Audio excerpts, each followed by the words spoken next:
Guys, today I wanted to talk to you about complex post-traumatic stress disorder. It's something that I deal with on a daily basis. I've been on this, what seems like a forever journey of healing from it. So I wanted to talk about it and to kind of teach you guys about it. We're going to get into what it is, some signs and symptoms to look for, and then ways to cope and eventually heal from it. Throughout the episode, I'll also be sharing my personal struggle with CPTSD.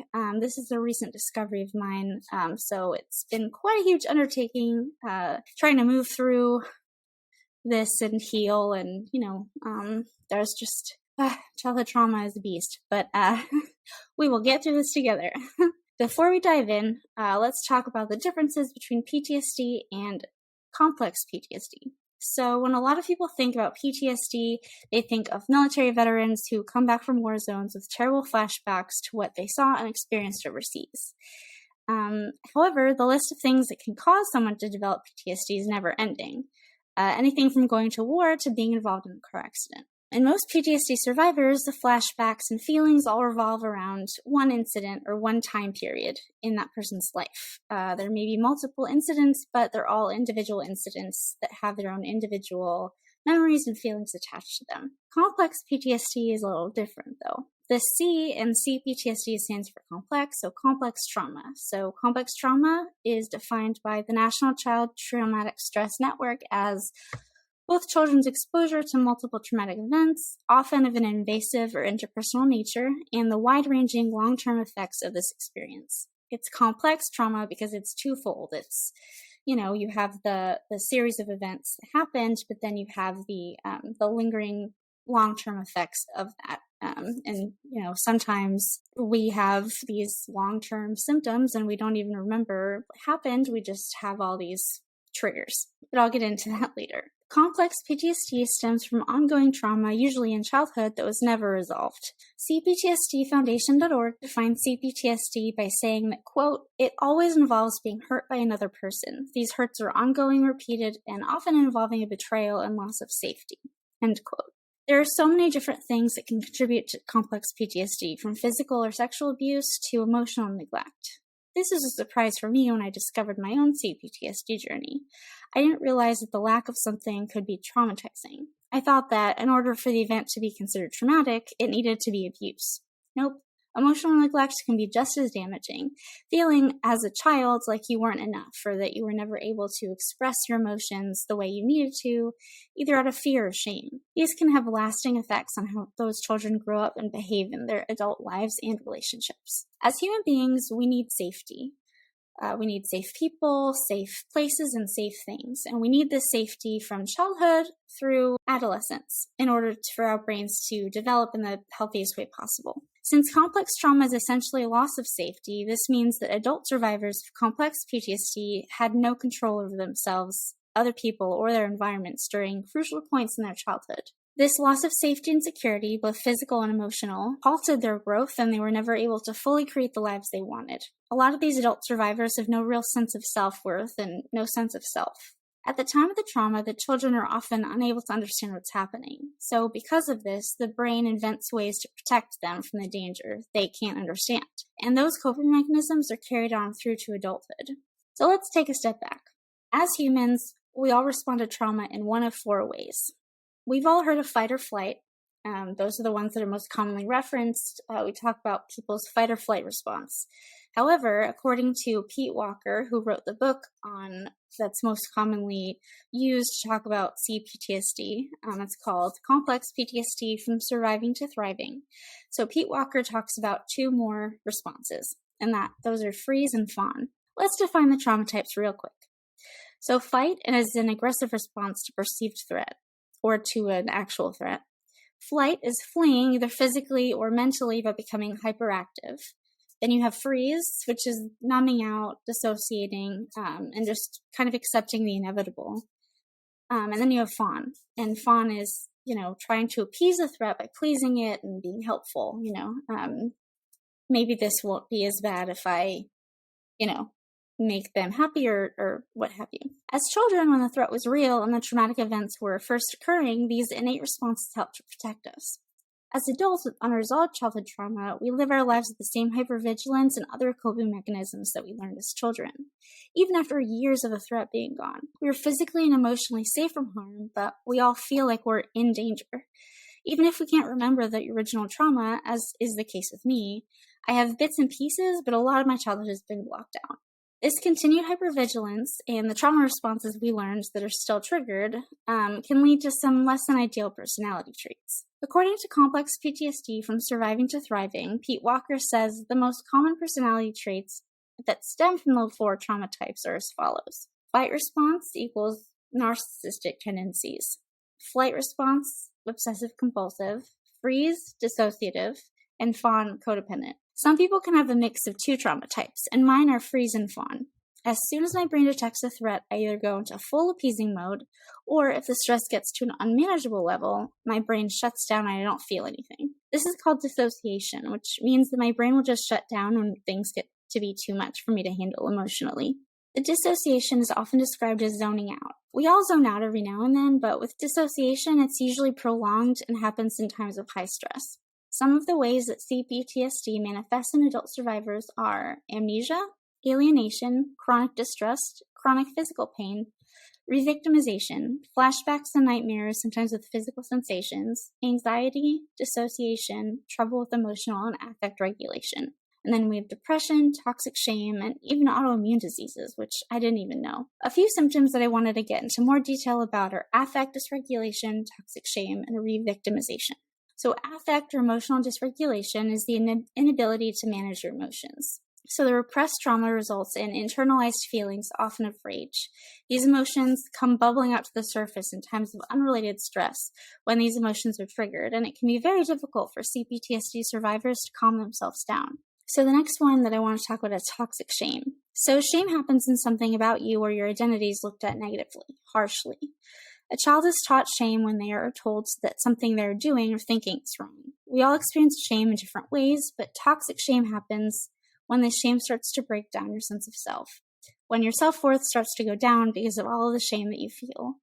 Toxic shame is usually closely followed by anger and self-disgust. Once toxic shame has a hold of you, it can be incredibly difficult to get rid of. Suddenly, you're stuck in an endless cycle of negative self-talk. In the book Complex PTSD from Surviving to Thriving, Pete Walker describes toxic shame as the inner critic. The next one, revictimization. After a trauma, the mind creates ways to regulate and regain stability. The symptoms of CPTSD that I listed earlier are all ways the mind teaches itself to cope. Sadly, these same defense mechanisms can also leave the survivor vulnerable to experience similar trauma again. That's where re-victimization occurs. An example of this would be if the mind learned to be helpless and passive in the face of danger, the individual may not be able to actively get away from a future traumatic situation. Before adult complex PTSD survivors are able to get the help that they need, they often learn to cope with their feelings of insecurity by isolating themselves from others in the world. Sadly, the isolation often leads to depression and sometimes even suicidal behavior. Even worse than that is when an adult with untreated CPTSD has children who learn the same coping mechanisms from watching their parents. This leads to a cycle of intergenerational trauma that will continue if the cycle is not broken. I've basically made it my mission in my motherhood journey to break the cycle. It's just, it's easier said than done, but I am working hard on it. An important thing you can learn to help you battle CPTSD, battle the trauma responses you have in your everyday life, is how to regain presence in the current moment. The trauma responses and emotional flashbacks that you experience pull you out of the present moment and into a painful past memory. Even if you don't see it, you still feel it. Even if you don't remember what happened, the painful feelings associated with what happened are still there. Learning to be present in the moment and mindful will do wonders for you and will help you regain control of your central nervous system so that you can break free from the thoughts and pull yourself back. A lot of this has to do with becoming attuned to your own body and mind in moments of distress. It can help to ask yourself what is needed in that moment. What part of you feels off? What can you do to soothe that specific part of yourself? Do you need to splash some water on your face? That always works for me, but honestly, sometimes I just need a whole ass shower. When you're able to focus in on what specific parts of yourself need something and what those specific needs are, then you are grounded in the current moment. And therefore, you'll start feeling better. Honestly, it's all about choosing something different to focus on. Something happening in the here and now. Of course, this is way easier said than done. I have a 3-year-old and a special needs 1-year-old, so honestly, I spend a lot of time feeling like I'm floating above my body because the stress is too much. But again, work in progress. In therapy, my therapist and I spent a lot of time talking about mindfulness techniques. My favorite trick that works for me is asking myself questions about what's in front of me. You can do this in your head or out loud, whatever works. It works both ways. One time I was in the car with my husband, and I had recently told him about this skill. I started feeling bad suddenly, and he started talking about the cars in front of us and asking me questions about them. What color is that car? What color is that truck? What's the color of the light we just passed? Things like that. This brought the focus back to sitting in the car with my husband, and I was back in the car with my husband, and if I was back in the car with my husband, I couldn't be in that scary memory. If I was focused on what color the truck was, I couldn't be focused on negative feelings from the past. Some other skills similar to this involve focusing on breathing or meditating, but if you dissociate like I do, meditation is just going to take you further away from your body in the current moment. In Pete Walker's book, he devotes an entire chapter to exactly how to get out of an emotional flashback. Those difficult moments when we're triggered and can't seem to escape the feelings. In this outline, there are 13 steps, and I'm going to run through them quickly with you now.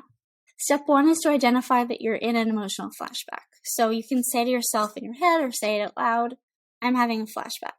This serves as a reminder for yourself that you're okay, this is in the past, this isn't happening right now and can't hurt you right now. Step 2 is I'm scared, but I'm not in any danger. So validate your feelings. It's a sad memory or a scary memory. It's okay to feel scared, but know that you're safe. Step 3 is to own your boundaries. So remind yourself that no one is allowed to cross your boundaries, and you can get yourself out of uncomfortable situations if need be. Step 4, love on your inner child. They're in need of comfort and security in this moment and need to know that you love them and care for them unconditionally. Step 5 is to remember that this feeling is not forever. It may have felt that way as a child, but it's just a bad memory now. It'll fade. Step 6 is to tell yourself that you're an adult now. The flashbacks will have you back in the body and mind that was experiencing the trauma for the first time, so you just need to remind yourself, hey, I'm in a different body now. I'm bigger. I'm an adult. Step 7 is to come back to your body. Ground yourself in the current moment by focusing on your breathing or just feeling your current surroundings or asking yourself questions like I mentioned. The floor under your feet, feel that. And, if you need to touch the walls of your room, feel the walls. And if you still feel nervous or panicky energy in your body, just don't let it control you. Shake it out if you need to. Step 8 is to resist the inner critic. Don't let yourself catastrophize the situation. Some ways to do this, as explained by Pete Walker, are through our thought stopping or thought correcting. Just in his example, instead of thinking, I'm so stupid for doing that, say, I made a mistake and that's okay. If you're a mom, the best way I know to describe this is talk to yourself as you would talk to your child. I would never call Elise stupid, so why would I call myself stupid? I don't know why we do this, but there it is. Step 9 is to allow yourself to grieve. It's okay to be sad about things that happened in the past. Practice self-compassion. It's okay to feel sorry for the child that you once were. And although these flashbacks may make you feel anger, turn that anger into self-protection. Vow to never let that happen again. Step 10 is to seek comfort in healthy relationships. It's okay to take time to be alone in moments of distress, but don't let yourself be completely isolated from those that can help you. Step 11, identify your triggers so you can avoid them in the future. Again, this is easier said than done.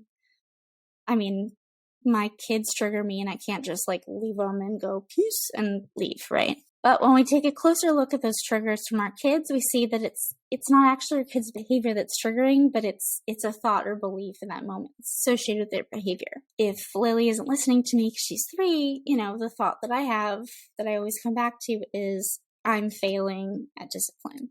And it's triggering, and then I don't feel good, and I'm no longer in the current moment. Step 12 is to try to figure out what your mind is flashing back to. Either it's something that happened or it's a belief that was instilled in you at a young age. Flashbacks allow us to discover things we may not have discovered otherwise. They can also give us the motivation we need to ask for the thing we needed and get that need met. And lastly, step 13 is to be patient with yourself. It takes time to come out of an emotional flashback. Even if you follow these 13 steps to the letter, over time this process of coming out of flashbacks will get easier and quicker, but it will take time. Don't rush yourself. The most important thing is that you are doing the work to help yourself, no matter how long it takes. These skills are great and work wonders in times of high stress, but what about when we're currently feeling triggered? How do we cope with CPTSD long term? These skills are great and work wonders in times of high stress, but what about when we aren't currently feeling triggered? How do we cope with CPTSD in the long term? Probably the best way I've come across, and one that I'm currently working on myself, is reparenting. The idea that you can heal your inner child by giving them yourself what you never got when the trauma was happening. If your parent or someone close to you was abusive or neglectful when you were growing up, you can still undo the damage they caused by being a better parent to your inner child than they were. Pete Walker, the author of Complex PTSD From Surviving to Thriving, describes complex PTSD as, quote, a learned set of responses and a failure to complete numerous important developmental tasks. His entire book is devoted to reparenting and how to do that. Quote, what is learned can be unlearned and vice versa. What was not provided by your parents can now be provided by yourself and others. Recovery from CPTSD typically has important self-help and relational components. The relational piece can come from authors, friends, partners, teachers, therapists, therapeutic groups, or any combination of those.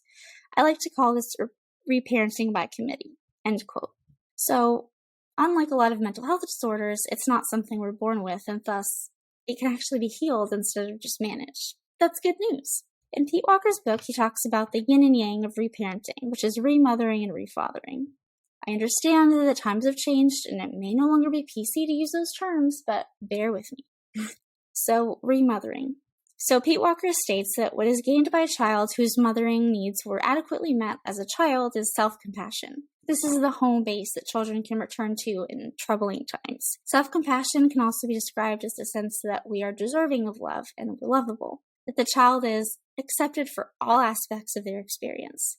The underlying concept here is that unconditional love is every child's birthright. Sadly, the lack of this unconditional love can never be fully resolved. According to Pete Walker, unconditional love is only appropriate and developmentally helpful before 2 years of age. After 2, children start to learn gradually, very gradually, that as much love as they get, there are some limits. There are some boundaries, and crossing them is unacceptable. So now we have refathering. So when a child has a core of self-compassion, self-protection starts to develop as well. The goal of refathering is to become assertive and protect yourself from external and internal harm, as you should have been protected as a child. Pete Walker describes a self-fathering exercise called the Time Machine Rescue Operation. Essentially, you tell your inner child what you would do to protect them from the abuse if time travel was ever invented. You describe exactly what you do to stop the threat before it can harm and traumatize your inner child. I will call the police on them if they ever lay a hand on you, or I'll put masks on their face so that they can't give you menacing stares. That sort of thing. To finish up this segment, I wanted to read some reparenting affirmations that Pete Walker lists in his book. If any of the episode has resonated with you, I'm sure you'll find comfort in these phrases. I'm only going to share the first 10, but if you want to see the rest of them, or if you'd like to learn more about CPTSD, there's a lot that I didn't have time to cover. Be sure to check out Complex PTSD From Surviving to Thriving by Pete Walker. I am so glad you were born. You are a good person. I love who you are, and I'm doing my very best to always be there for you. You can come to me whenever you're feeling hurt or bad. You do not have to be perfect to get my love and affection. All of your feelings are okay with me. I am always glad to see you. It is okay for you to be angry, and I won't let you hurt yourself or others when you are. You can make mistakes. They're your teachers. You can know what you need and ask for help.